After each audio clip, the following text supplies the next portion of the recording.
Kadior Média, la chaîne du Kadior. Qu'est-ce que la beauté? Nous voyons le camarade en face de nous qui porte une montre.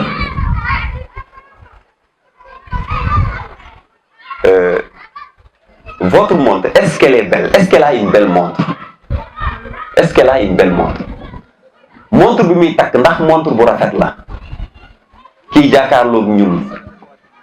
Est-ce que montre bu rafet la? Est-ce que votre casquette est belle? On aura l'occasion de réfléchir sur l'esthétique. En philosophie, d'ailleurs à travers les grandes interrogations philosophiques, Emmanuel Kant fait remarquer que les interrogations philosophiques se résument en 4. Ça veut dire qu'il y a 4 grandes questions en philosophie. C'est la question: que puis-je savoir? Que dois-je faire? Que m'est-il permis d'espérer? Qu'est-ce que l'homme? Donc, en philosophie, il y a des branches particulières à la philosophie, des branches qui sont au sein, à l'intérieur de la philosophie. Et parmi ces branches, il y a l'esthétique. Nous pouvons retenir que l'esthétique est une branche de la philosophie qui étudie le beau, qui étudie la sensibilité, qui étudie le goût. Alors, dans le programme, vous avez chapitre domaine 4, l'esthétique. Mais vous avez axe majeur. En philosophie, on préfère parler d'axe majeur au lieu de chapitre. On ne parle pas de chapitre ou de leçon, mais on parle d'axe majeur. Axe majeur 1, la représentation artistique. Dans la représentation artistique, on se fixe pour objet d'abord de définir l'art, de connaître l'art, de répondre à la question: qu'est-ce que l'art? Qu'est-ce que l'art? Alors, face à cette question, je réponds. Le mot art. Le mot art se distingue. Le mot art se distingue, le mot art se sépare. Donc, si le mot art se distingue, si le mot art se sépare, donc il n'y a pas lieu de faire la confusion entre l'art et. L'art se distingue de la technique. L'art se distingue de l'artisanat. L'art se distingue des métiers. Il y a une parfaite différence entre art et technique, art et artisanat, art et métier. Je ne sais pas si vous me suivez. Donc le mot art se distingue, s'oppose de l'artisanat. Le mot art se distingue, s'oppose de la technique. Le mot art s'oppose et se distingue des métiers. Cela se comprend de façon très simple. Le mot art vient de la racine latine ars. Ars, A-R-S. Mettez ça entre guillemets. Les anciens confondaient l'art et l'artisanat. Les anciens confondaient les œuvres d'art et les œuvres artisanales. Est-ce que ça va?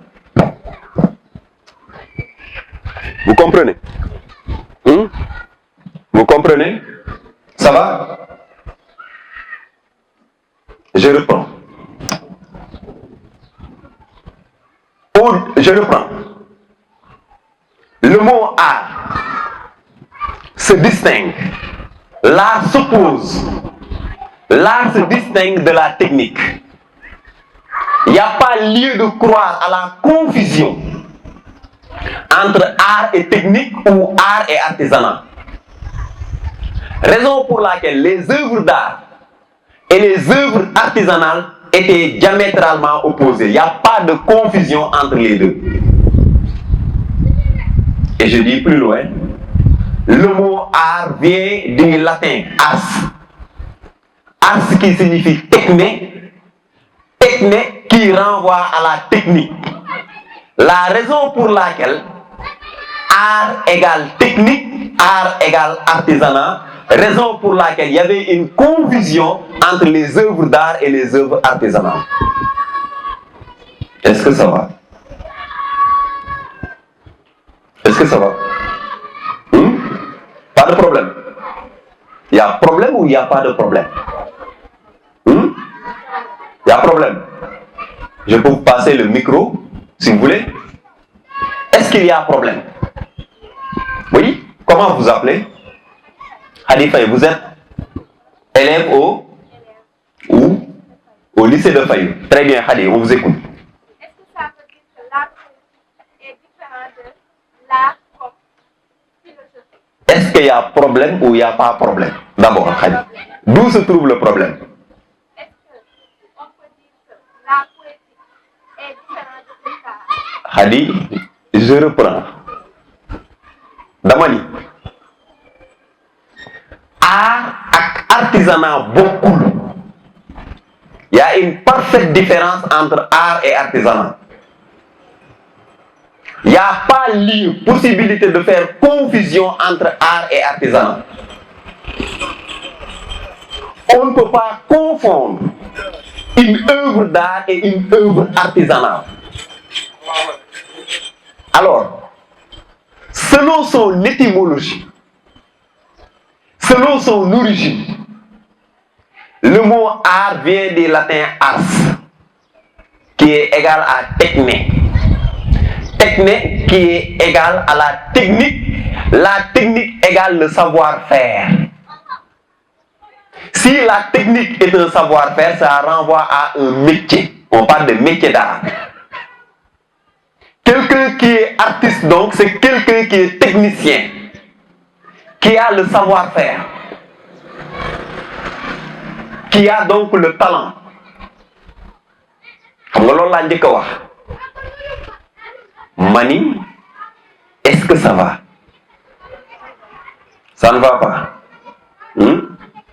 Je vous écoute. Pourquoi ça ne va pas?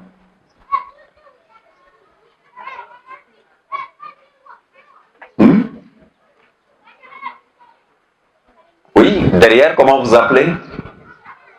Rokhaya Diop, vous êtes élève au cours privé, CEPEX, oui?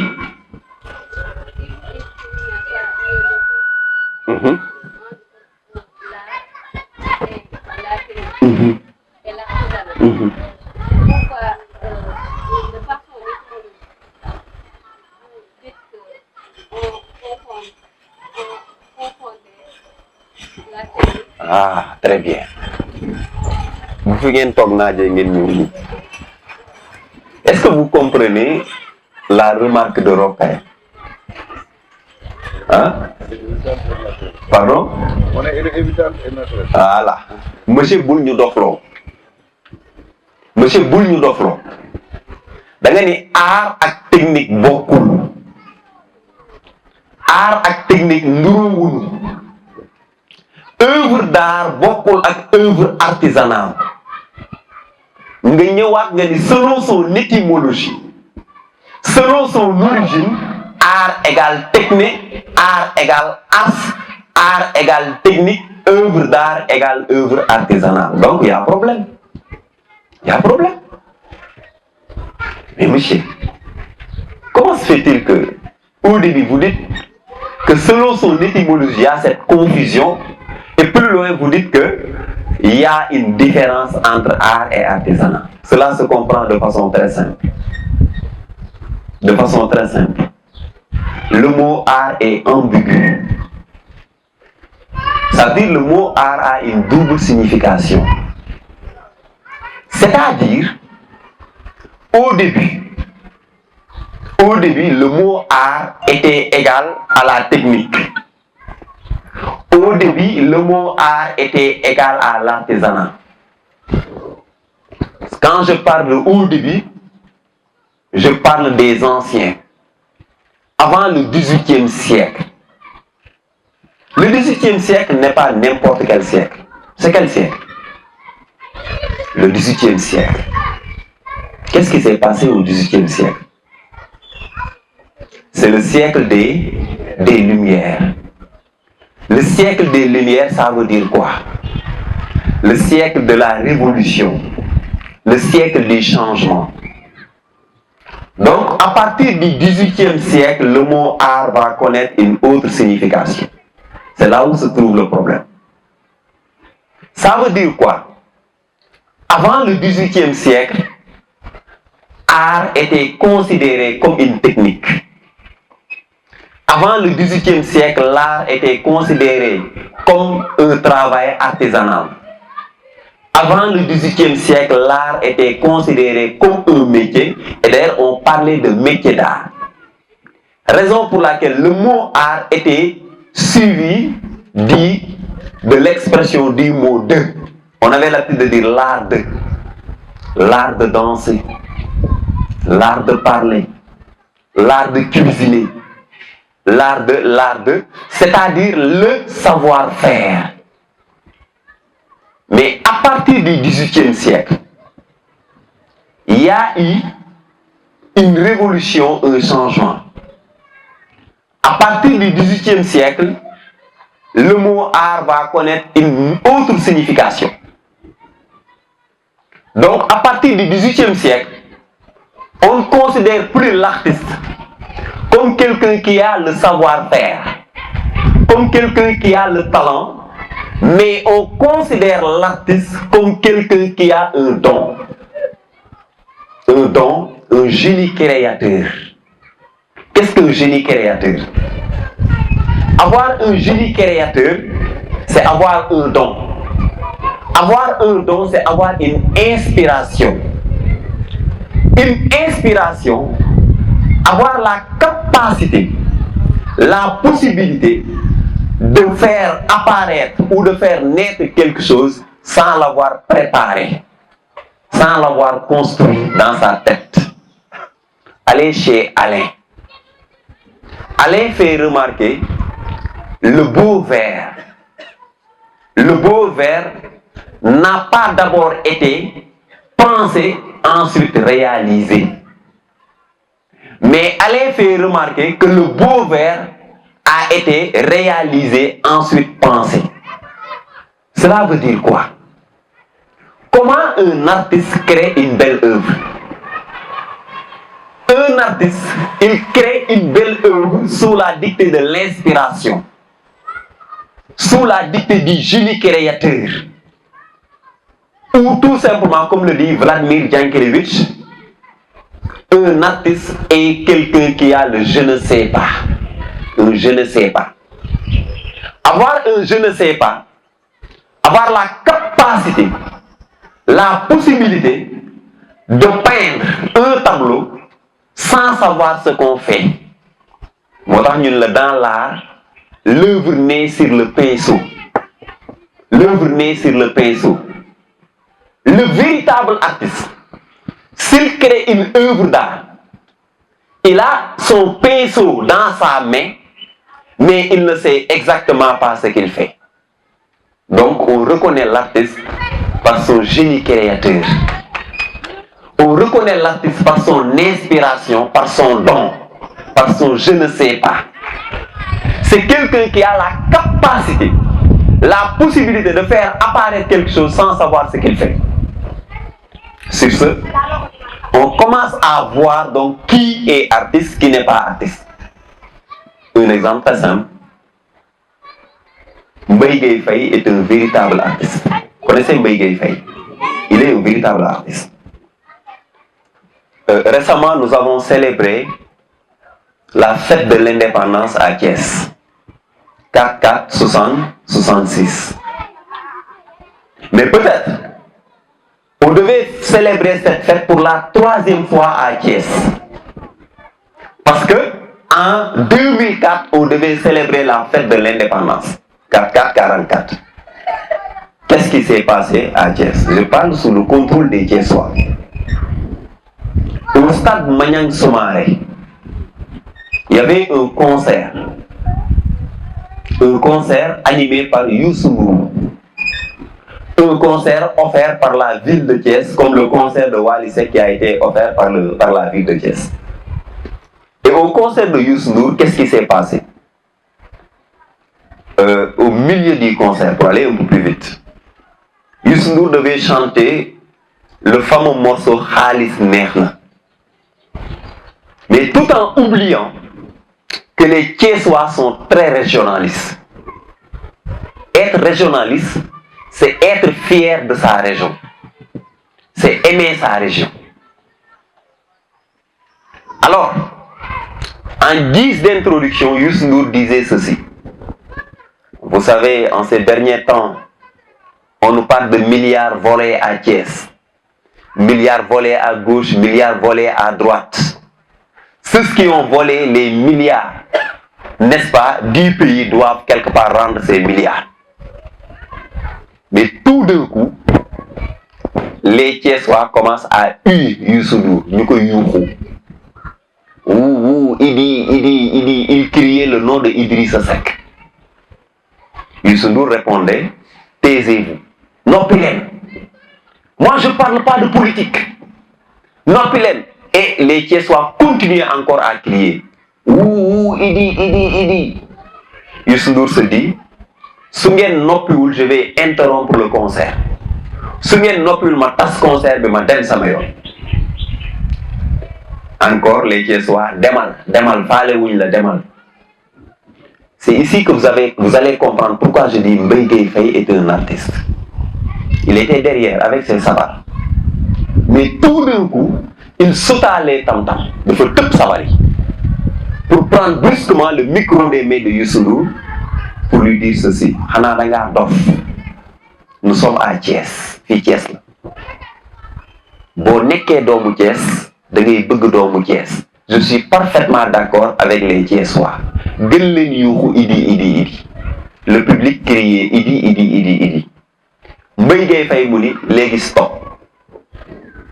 Idi, on va l'accompagner avec les tam-tam. Dañ koy accompagner ak sabar yi. Buñ ko accompagner ak sabar yi mu gën a neex. Thiessois yi crié Idi mu ni Alaaji Faye aca dawala. Sabar yi ànd ci mu ni Youssou Ndour sama rak woyal mu woy. Qu'est-ce qu'il faut comprendre par là? En prenant le micro, est-ce qu'il savait ce qu'il fait? En parlant, il ne savait pas parce qu'il ne l'a pas préparé. C'est ce que Djankelevitch dit. Un artiste, il a un je ne sais pas. Avoir un je ne sais pas, c'est avoir une inspiration. Avoir une inspiration, un génie créateur. Avoir la capacité, la possibilité de faire apparaître une œuvre sans l'avoir préparée, sans l'avoir construite. Raison pour laquelle Alain a dit dans l'art, un beau vers n'a pas d'abord été réalisé, ensuite pensé, mais le beau vers a été, le beau vers n'a pas été pensé, ensuite réalisé, mais le beau vers a été réalisé d'abord. C'est une façon de dire que l'artiste, c'est quelqu'un qui crée inconsciemment une œuvre. C'est pour cela, face à la question qu'est-ce que l'art, nous allons retenir ceci. Je vous donne une définition très simple de l'art.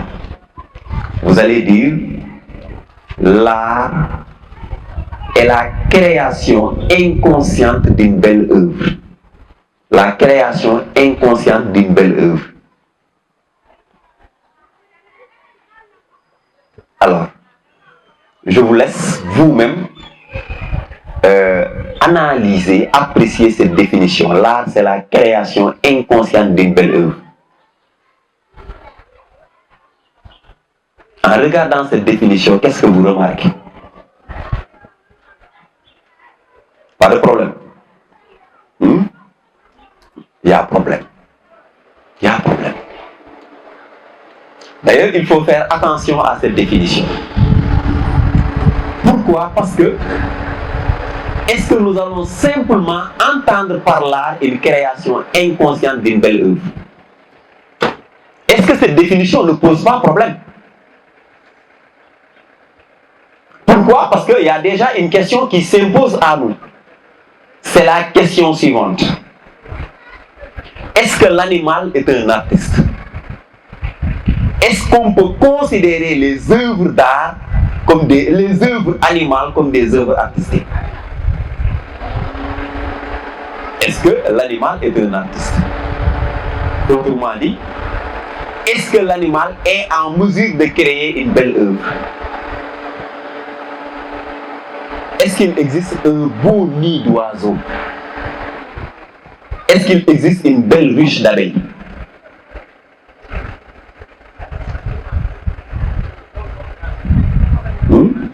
Derrière, l'animal est artiste. Hein? On peut considérer les animaux comme des artistes? Est-ce qu'il y a une belle œuvre animale? Oui. Oui. On peut? Oui.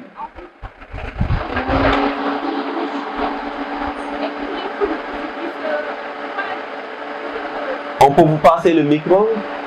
Ça me dérange. Ok, oui, allez-y, mais parlez un peu plus fort parce qu'il y a le bruit. Attendons un peu parce qu'il y a le bruit du taximan là. Attendons un peu. Oui, allez-y. Les fourmis. Oui. Oui.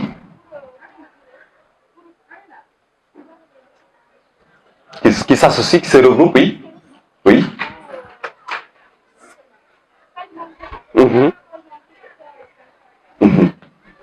D'abord, pour résoudre un petit problème en philosophie, le plus souvent, il y a des questions, si vous voulez, des sujets, du genre, peut-on croire à l'existence d'une société animale?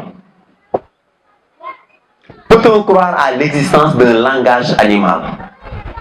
À l'existence d'un travail animal, d'une liberté animale et de l'art animal? Autrement dit, est-ce que les animaux évoluent en société?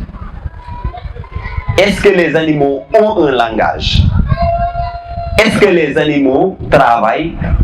Est-ce que les animaux sont libres? Est-ce que les animaux sont des artistes? En fait, face à cette question, on répond par non. L'animal ne vit pas en société. L'animal ne travaille pas. L'animal n'est pas libre. L'animal n'est pas artiste. Il faut retenir cette citation de Karl Marx lorsqu'il met en évidence la différence entre l'abeille la plus l'abeille la plus experte et le plus mauvais architecte. Marx dit la différence entre l'abeille la plus experte, yamb bi gën a xarañ ci yamb yépp, boo jëloon yamb bi gën a xarañ ci yamb yépp, mu ni elle est différente de le plus mauvais architecte.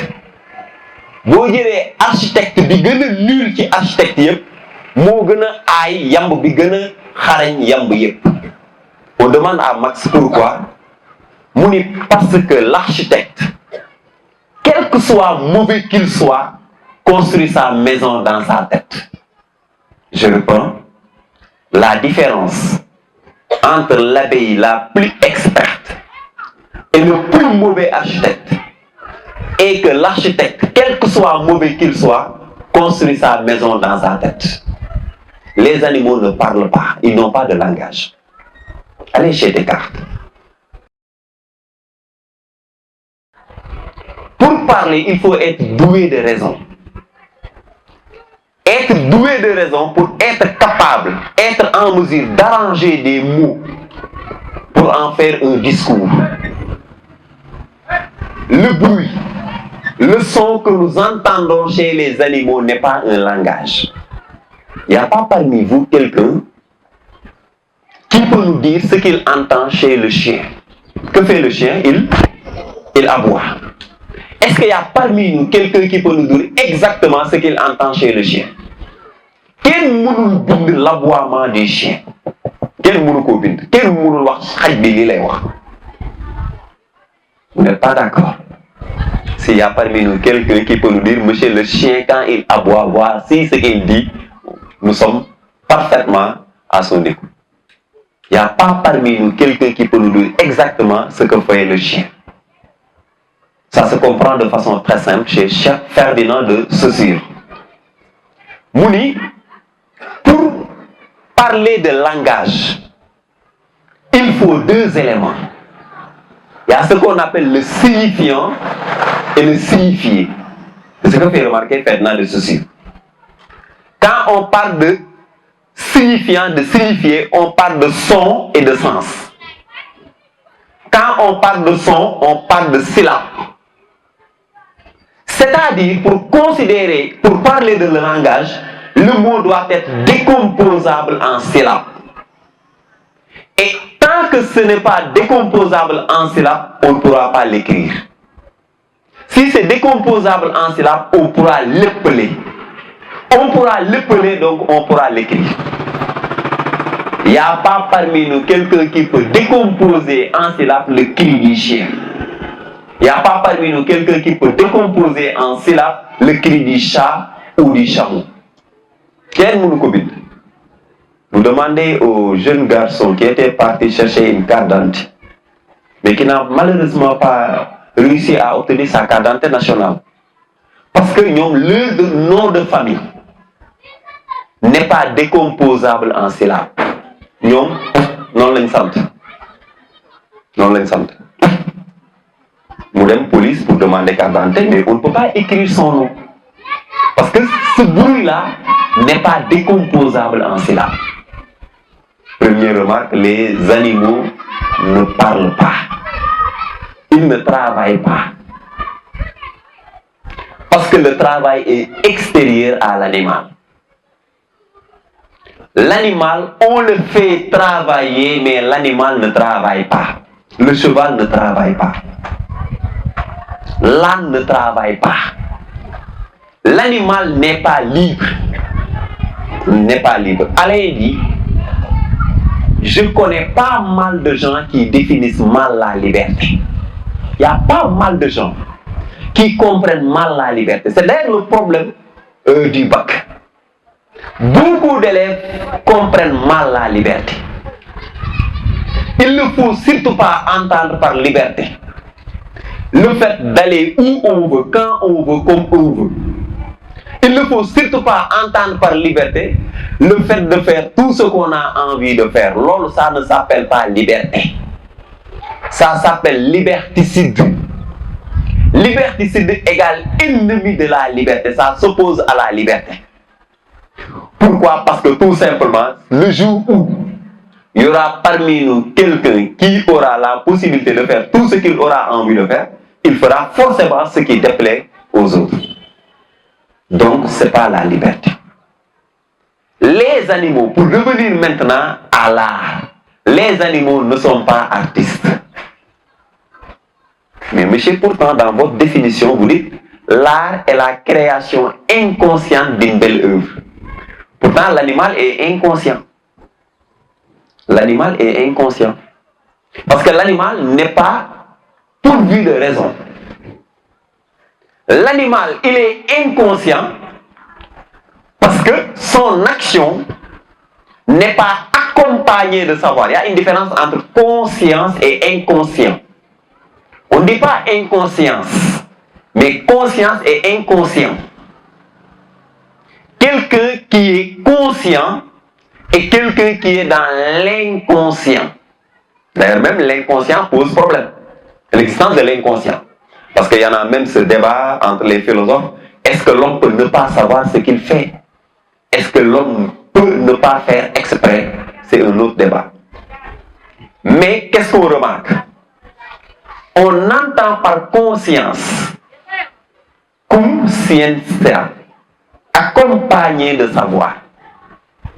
Donc, inconscient, celui qui sait ce qu'il fait, celui qui sait ce qu'il dit, celui qui sait où il est. Voilà, un être conscient est un être auteur, un être témoin, responsable de son action. C'est là où vous allez comprendre que l'animal n'est pas libre. Pourquoi l'animal n'est pas libre? Parce que l'animal n'est pas responsable de son action. Et libre celui qui, quelque part, est responsable de son action. Pourquoi l'animal n'est pas responsable de son action? L'action animale est dictée. L'action animale est poussée par l'instinct. Face à la question, qu'est-ce que l'instinct? Vous allez retenir que l'instinct est une disposition naturelle qui pousse à l'animal à agir. C'est pour cela lorsque l'animal agit, il agit de façon instinctive. Lorsque l'animal agit, il est dicté, il est poussé par l'instinct. Raison pour laquelle on ne pourra pas considérer l'œuvre animale comme une œuvre d'art. Parce que si nous suivons la logique de départ, l'artiste s'il crée sous la dictée de l'inspiration. L'artiste, comment il crée? Il crée inutilement. Pour revenir à la question de votre camarade qui demande est-ce qu'il y a une différence entre l'art en français et en philosophie. En littérature, on vous parle de cette définition de l'art. C'est-à-dire, on vous a parlé des artistes qui sont désintéressés, qui créent, mais qui créent pour simplement créer, qui ne visent pas. D'ailleurs, c'est quel courant littéraire? Les Parnassiens. Donc, suivant cette logique, on considère comme artiste quelqu'un qui est désintéressé. C'est pour cela Emmanuel Kant dit l'art est désintéressé. L'art est inutile. L'art ne sert à rien. Mais il faut faire très attention à Kant, surtout au bac. Le plus souvent, vous avez un texte de Kant où Kant dit l'art est inutile. L'art ne sert à rien, l'art est désintéressé. Beaucoup d'élèves disent, dans ce texte, il s'agit de la critique de l'art. Non, attention, il ne s'agit pas de la critique de l'art. Kant n'est pas en train de critiquer l'art. Lorsque Kant fait remarquer l'art est inutile, l'art est désintéressé, Kant, au contraire, il définit l'art. Il définit, mais il ne critique pas. L'art est désintéressé. Donc le véritable artiste, c'est quelqu'un qui crée, mais qui crée inutilement, désintéressément. L'animal ne crée pas inutilement, l'animal ne crée pas désintéressément. Parce que l'animal, quand il crée, quand l'animal agit, c'est dans le but de satisfaire un besoin. Quand l'oiseau fait son nid, il le fait dans le but de pondre. Donc son action est dictée par. Raison pour laquelle on ne peut pas considérer l'œuvre d'art comme l'œuvre animale comme une œuvre d'art. On considère une œuvre d'art comme étant une œuvre inutile. Une œuvre inutile, une œuvre qui ne sert à rien. Le sac que vous avez donc n'est pas une œuvre d'art. La montre de notre camarade n'est pas une œuvre d'art. Le stylo n'est pas une œuvre d'art. Les chaussures que nous portons ne sont pas des œuvres d'art. Suivant cette logique, je suis désolé, votre sac n'est pas beau. Vos lunettes ne sont pas belles. Sa montre n'est pas belle. Pourquoi? Qui peut me dire pourquoi le sac n'est pas beau? Les lunettes ne sont pas belles. Pourquoi la montre n'est pas belle? Parce qu'elles servent à. Elles servent à. Tout ce qui sert à n'est pas une œuvre d'art. Donc, à l'œuvre d'art, sois belle et tais-toi. L'artiste ne vise que la beauté. Une belle œuvre d'art ne sert à rien. Donc, un véritable artiste, c'est quelqu'un qui crée sous la dictée de l'inspiration, sous la dictée du génie créateur, sous la dictée de je ne sais pas, comme le fait remarquer Jankévitch. D'accord. Donc, un artiste véritable. D'accord. Merci. D'accord. Donc, on entend par artiste quelqu'un qui réussit à créer désintéressément. C'est pour cela que Kant dit la différence entre l'art et l'artisanat est que l'artisanat peut être appelé art mercantile. Pourquoi? Parce que l'artisan, il vise le gain. Il vise le salaire, il vise l'argent. Mais l'artiste ne vise pas de gain, l'artiste ne vise pas de salaire, l'artiste ne vise pas d'argent. C'est pour cela une œuvre d'art est une. Une œuvre d'art est unique. Regardez ce sujet de bac. Certainement, elle ne sera pas d'accord parce que souvent elle me reproche en classe de dire souvent aux élèves, regardez ce sujet de bac. Le véritable artiste n'est pas celui qui imite personne, mais il est celui que personne n'imite. Un véritable artiste, il n'imite pas personne, mais il est celui que personne n'imite. Logiquement, vous devez comprendre ce sujet, si vous me comprenez. Donc, qu'est-ce qu'un véritable artiste? C'est quelqu'un qui imite personne, mais aussi c'est quelqu'un que personne n'imite. Qui peut me dire pourquoi? Il imite personne, personne ne l'imite. Le véritable artiste. C'est très simple à comprendre. Le véritable artiste, pourquoi personne ne l'imite? Si personne ne l'imite, ça veut dire quoi? Personne ne l'imite. Ça veut dire quoi en wolof? Personne ne l'imite. Hein? Ken mënu ko toppandoo? Ken mënu ko toppandoo? Su fekkee personne ne l'imite, ken mënu ko toppandoo. Donc ken mënu ko toppandoo, ça veut dire quoi? Ça veut dire quoi? Ken mënu ko toppandoo, ça veut dire quoi? Ken mënu ko toppandoo? Ken? Personne. Personne, ça remplace qui? Personne. Personne ne limite, ça veut dire quoi? Ken mënu ko toppandoo, ça veut dire quoi? Qu'est-ce que ça veut dire? Ken mënu ko toppandoo. Personne, qu'est-ce que vous entendez par personne? Personne, ça remplace qui? Par exemple, supposons, je suis le véritable artiste, entre guillemets. C'est quelqu'un que personne ne limite, que personne n'imite.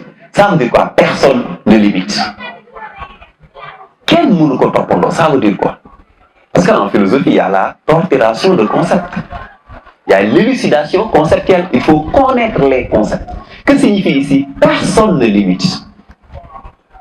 Ça veut dire en wolof, quel mënu ko toppandoo. Mais ça veut dire quoi? Si votre jeune frère, n'est-ce pas, de la classe de CE vous demande, mais personne ne limite, ça veut dire quoi? Nga ni ko kenn mënu ko toppandoo, mun la loolu mooy lan? Kenn mënu ko toppandoo mooy lan? Ah? Kenn mënu ko toppandoo. Oui. Oui. Ah? Non, le véritable artiste est celui que personne n'imite. Kenn mënu ko toppandoo. Man dama xamul lan mooy kenn mënu ko toppandoo. Oui. À part lui, personne ne pourra l'imiter. Est-ce que vous êtes d'accord avec lui? Déedéet. Ça veut dire quoi? Personne ne l'imite. Ça veut dire lui-même, il ne peut pas reprendre son propre œuvre. Lui-même, il ne pourra pas reprendre son œuvre. Moom ci boppam mënul toppandoo boppam.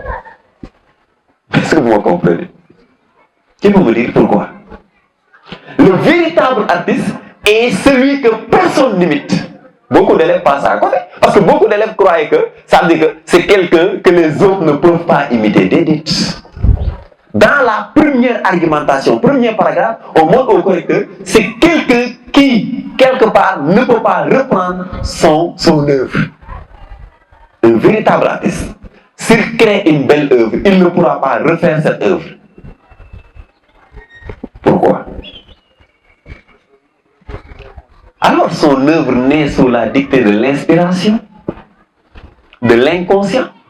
Loo xam ni bi mu koy def moom xamul li mu doon def. Xamu ko. L'art est agréable. Voilà ce que fait remarquer Emmanuel Kant. L'art, c'est de l'amusement. L'art est un jeu désintéressé. Mais quelqu'un qui a son pinceau et qui peint un tableau, mais qui ne sait exactement pas ce qu'il fait, mais s'il réussit à faire, est-ce qu'il pourra lui-même reprendre ce qu'il a fait? Non. Donc une œuvre d'art, elle est une et unique.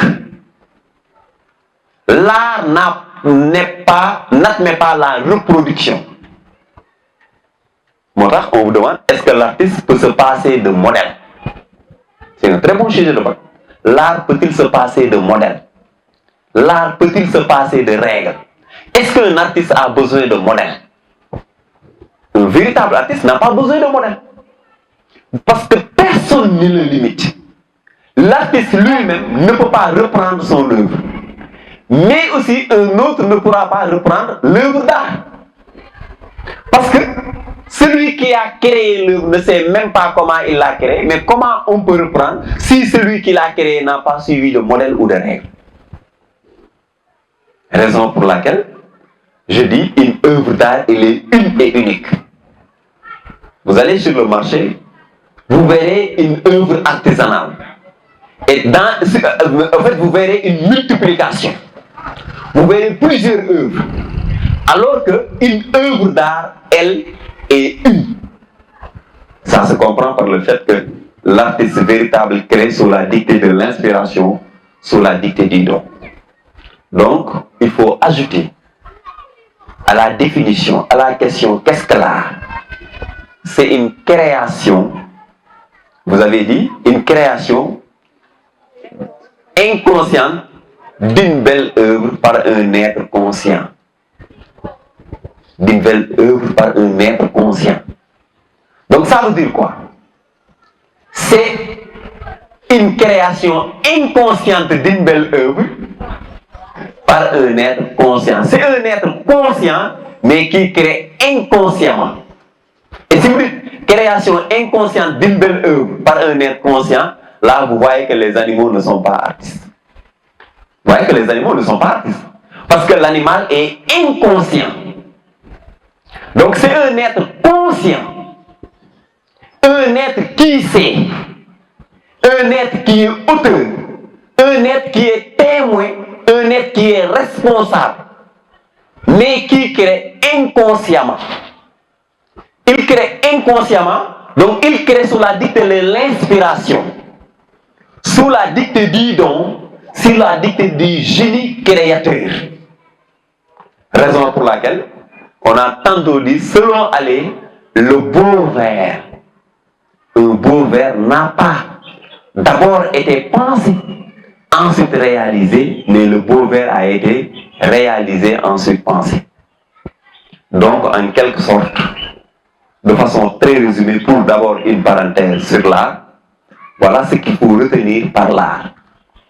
Donc, l'art est la création inconsciente d'une belle œuvre. Donc le véritable artiste, il ne vise pas l'argent, il ne vise pas le salaire, il ne vise pas le gain, parce que l'artiste, il est désintéressé.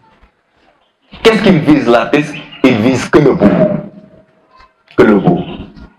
Certainement, comme l'a dit tout à l'heure M. Ndion, on aura l'occasion peut-être de revenir sur la beauté artistique, sur qu'est-ce que le beau, etc. etc. Donc, je vais en quelque sorte vous laisser poser des questions et vous avez la liberté de poser des questions ou bien sur l'art ou bien sur tous les domaines de la philosophie. Donc, je vous passe la parole. L'idée est le contraire de l'acquis. Vous comprenez? Donc, on peut effectivement dire ce qui relève du naturel renvoie à l'inné. Et l'inné renvoie à ce avec quoi nous sommes nés, ou bien ce qu'on a trouvé sur terre mais qui n'est pas de notre œuvre. Et le plus souvent, le fond du problème est de voir est-ce que la nature humaine est innée ou elle est acquise. Si la nature humaine elle est innée, ça veut dire on est homme. Mais si la nature humaine est acquise, ça veut dire on devient homme. Et face à cette question, Erasme Rotterdam répond: on ne naît pas homme, mais on devient homme. Pourquoi? Parce que Rotterdam fait remarquer tout être humain, isolé de tout contact culturel ou social, perd son humanité. C'est pour cela qu'il y a ce problème du rapport entre l'individu et la société. Entre l'individu et la société, qu'est-ce qui vient d'abord avant? Qu'est-ce qui vient après? Est-ce que c'est l'homme qui fait la société ou c'est la société qui fait l'homme? C'est l'homme qui fait la société ou c'est la société qui fait l'homme? C'est la société qui fait l'homme. Entre l'homme et la société, qu'est-ce qui vient d'abord avant, qu'est-ce qui vient après? Qu'est-ce qui vient avant, qu'est-ce qui vient après? Ah, s'il n'y a pas d'homme, est-ce qu'il y aura une société? S'il n'y a pas de société, est-ce qu'il y aura d'homme? Il y a un problème. L'homme et la société sont inséparables, indissociables, indissociables. Pourquoi? Parce que l'homme ne peut pas vivre sans la société. En dehors de la société, l'homme est une virtualité, une simple vapeur. L'homme est un animal politique, faisait remarquer Aristote. Il n'y a pas d'homme qui peut naître, qui peut grandir sans la société. Vous société amul nit do am. Vous n'êtes pas d'accord? Pourquoi? Parce qu'il n'y a pas parmi nous quelqu'un qui à lui seul se suffit. Aristote dit, regardez un homme naître. Un homme naître. L'homme ne peut pas naître sans la présence des autres hommes. Un animal peut naître sans la présence des autres animaux. Même un petit animal peut naître sans la présence de la femelle. Animal ne peut sans présence de yaayam. Quand Mam Abdou Aziz se demande, yow lan ngay feug deun? Lan ngay feug deun? Mais pourquoi? Parce que yow nit lan ngay feug deun? Mam Abdou dit, lan ngay feug deun yow mi nga xamni fi nga génné lu fa génné dañ koy raxas. Voilà l'homme. À la naissance, il est sale, il est nu. Une pluralité, plusieurs besoins, faiblesse de moyens. Il n'y a pas parmi nous quelqu'un qui à lui seul se suffit. S'il y a parmi nous quelqu'un qui à lui seul a pris en charge un petit besoin et qui l'a satisfait, mais qu'il se lève. Le plus petit besoin, qu'est-ce que amul fi ken ko xamanteni bi tu as la force, le temps, le courage, l'habilité de faire un petit beignet toi seul. Un petit beignet. Quel mënu ko fi defaral boppam? Vous êtes d'accord? Raison pour laquelle l'homme à lui seul est un mauvais compagnon. Le sens, l'importance de la société, c'est la solidarité. C'est l'échange, c'est l'entraide, la réciprocité. D'ailleurs, comme je l'ai dit tantôt au début, c'est ce que M. Ndiol Abdoulaye a compris. Pourquoi? Parce que cette conférence ou cette journée de révision s'inscrit dans le cadre de la solidarité. Cela s'inscrit dans le cadre de la réciprocité, de l'échange, de l'entraide. C'est la raison pour laquelle, pour conclure, nous avons encore une fois remercié M. Ndiol Abdoulaye. Nous allons encore applaudir M. Ndiol Abdoulaye pour les efforts qu'il fait pour sa commune, pour son quartier, pour sa ville, mais aussi pour son pays. Donc, nous vous remercions. On se donne rendez-vous, comme le dit aussi M. Ndiol Abdoulaye, bientôt. Pourquoi? Parce qu'il y aura encore et encore des journées de révision. Parce que nous serons là à vous accompagner, conscients de cette crise à laquelle nous faisons face. Donc, encore une fois, M. Ndiol, merci d'avoir pensé à notre modeste personne, mais aussi merci d'avoir pensé à ses élèves. Moi, souvent, j'ai l'habitude de citer Pasteur, qui quelque part dit, devant des enfants, deux sentiments me motivent. Le respect par ce qu'ils deviendront. La compassion parce que c'est des enfants. Donc c'est la compassion qui vous motive. Pourquoi? Parce que vous savez que l'école traverse une crise. Encore une fois, merci et on se donne rendez-vous certainement prochainement. Kadior Média, la chaîne du Kadior.